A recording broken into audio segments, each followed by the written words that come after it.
అందరికీ చేసాం. నేను మీ రవీందర్ గౌడ్ నిన్నముంతల. తెలంగాణ రాష్ట్రంలో ఏమవుతుంది, అసలు ఏం జరుగుతుంది తెలంగాణ రాష్ట్రంలో? ఎంఐఎం మూకాలు, ఎంఐఎం రౌడీలు, ఎంఐఎం తొత్తులు తెలంగాణ రాష్ట్రంలో ఏం చేయదలుచుకున్నారు?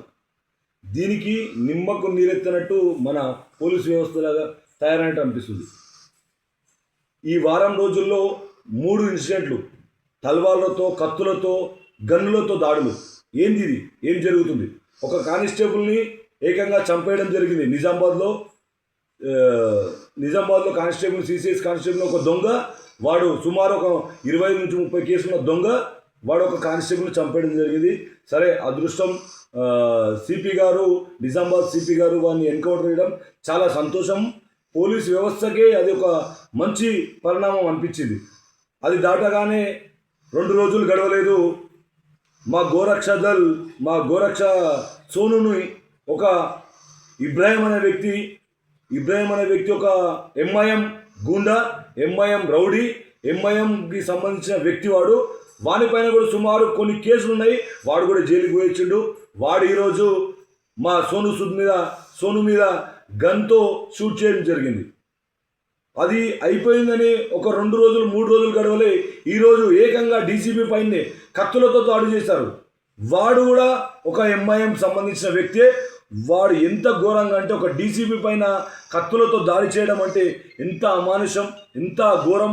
సైబరాబాద్ రాచకొండ కమిషనరేట్లో మొన్నైంది, నిజామాబాద్ కమిషనరేట్లో గత వారం అయింది, ఈరోజు హైదరాబాద్ సిపిలో హైదరాబాద్ కమిషనరేట్లో. ఏం జరుగుతుంది తెలంగాణలో? అసలు ఎందుకు ఈ ఎంఐఎం గుండాలు ఇంత అరాచకాన్ని సృష్టించడం?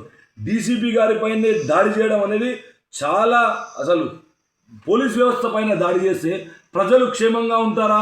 ప్రజలపైన దాడులు జరిగాయని భయభ్రాంతులకు గురవుతారు. ఒక్కసారి తెలంగాణ పోలీసులు ఒక్కసారి ఆలోచించండి. డీజీపీ గారు, మీరు ఒకసారి చూడండి. ఇలాంటి వ్యవస్థ వారం రోజుల్లోనే ఇంత పెద్ద సంఘటన జరిగితే తెలంగాణ ప్రజలందరూ శాంతియుతంగా ఎలా ఉంటారు? ఎంఐఎం నా కొడుకులు, ఎంఐఎం నా లుచ్చాలు, ఎంఐఎం నా రౌడీ నా కొడుకులు. ఈ కొడుకులకు ప్రతి ఒక్కరికి హిస్టరీ ఉంది, కేసు హిస్టరీ ఉంది. వీరు జైళ్ళకు వేసినారు. జైళ్ళకు వేసి యజేత్తగా తిరుగుతూ అందరిపైన శాంతియుతంగా ఉన్న తెలంగాణ, శాంతియుతంగా ఉన్న హైదరాబాద్ని కత్తులతో రక్తసిద్ధం చేస్తున్నాడు. ఈ రక్తసిద్ధాన్ని ఆపకపోతే తెలంగాణ ప్రజలు శాంతియుతంగా పండలేరు. దయచేసి పోలీస్ డిపార్ట్మెంట్కి మరియు తెలంగాణ గవర్నమెంట్కి మరియు కాంగ్రెస్ ప్రభుత్వానికి ఖచ్చితంగా చెప్తున్నాను, ఇలాంటి సంఘటనలు రెగ్యులర్గా అయితే చాలా ఇబ్బంది అవుతుంది. దయచేసి డీసీపీ గారు ఒక్కసారి ఆలోచించండి. వీరిపైన కఠిన చర్యలు, ఇలాంటి సంఘటన చేస్తే షూట్ అండ్ షెడ్ ఆర్డర్లు ఇచ్చి వారిని చంపండి. నిజామాబాద్ సిపి గారికి ప్రత్యేక ధన్యవాదాలు. వారు చేసిన గొప్ప పనికి ప్రతి ఒక్కరు సమాజం అంతా గొప్ప చెప్తున్నారు. అలాంటి గొప్ప చెప్పాలంటే మన రాచకొండ సిపి గారు, వాడిని కూడా ఎన్కౌంటర్ చేయండి.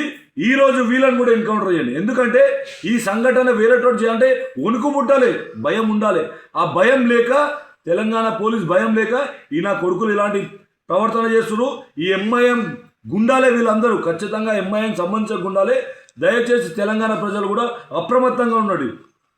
ఎంఐఎంని పెంచి పోషిస్తుంది హైదరాబాద్. ఈ హైదరాబాద్లో ఎంఐఎం గుండాల అరాచకం ఓవర్ అయిపోయింది, చాలా చాలా ఎక్కువైంది. దయచేసి ఎంఐఎం సంబంధించిన నాయకులను, ఎంఐఎం సంబంధించిన వ్యక్తులను దగ్గరికి రానియకుండా చూడండి. రేపు రాబోయే రోజుల్లో మన ఇండ్లలో కూడా గన్నులతోని, తలవార్లతోని, కత్తులతోని మనను కూడా నరికే అవకాశం ఉంది. దయచేసి తెలంగాణలో ఉన్న ప్రజలందరూ, హిందువులు, ముఖ్యంగా హిందువులు మేల్కోవాలి. ఈ దాడులన్నీ హిందువుల పైన, ఏ ముస్లిం పైన కాలే, ఏ ముస్లిం ఆఫీసర్ పైన కాలే, ఏ ముస్లింల పైన కాలే, ఓన్లీ హిందువుల పైన అవుతుంది. ఇదంతా ఒక కుట్రలాగా నాకు అనిపిస్తుంది. దయచేసి హిందూ సమాజం మేల్కోండి. ఇలాంటి సంఘటనలు అయినప్పుడు ప్రతి ఒక్కరూ ముందుకొచ్చి మాట్లాడడానికి ప్రయత్నం చేయండి. జై శ్రీరామ్ అందరికీ.